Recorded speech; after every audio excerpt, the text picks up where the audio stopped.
Today I'm going to be sharing a scripture that I actually quoted in my sermon this week. It's from the prophet Isaiah, and it comes from a section of Isaiah which involves the prophet speaking about some bad things that are going to happen. And that includes back at the end of chapter 22, there is a denunciation of self-seeking officials. It's a condemnation of political leaders and other leaders who are only out for themselves. And then chapter 23 is an oracle against Tyre, the region of Tyre. And then in chapter 24, Isaiah turns to a word of judgment on the whole earth. And in verses 5 and 6, it says, "The earth lies polluted under its inhabitants, for they have transgressed laws, violated the statutes, broken the everlasting covenant. Therefore, a curse devours the earth, and its inhabitants suffer for their guilt. Therefore the inhabitants of the earth dwindled, and few people are left." The rest of Isaiah chapter 24 goes on to describe the terrible conditions that follow that nobody would want to live in.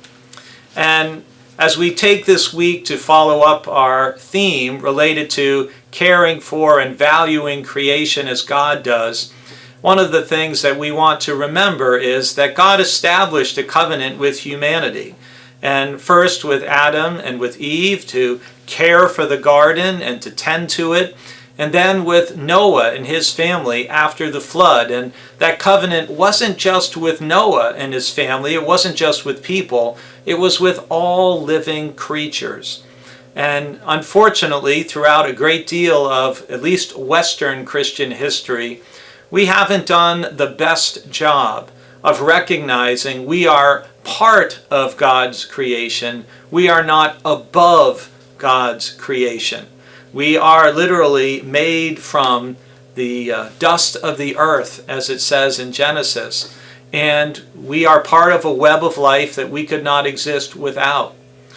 But when we pollute the earth, when we don't care for God's creation, we harm all life, and not just animal life and plant life, or the fish in the water, or the birds in the air, but also humanity itself. And so one of the things we're called to as Christians is to be people who are good caretakers, good nurturers, good stewards of God's good creation, of which we are all a part. There's no living organism that has impacted life on this planet more so than human beings. So we need to do a better job of caring for it.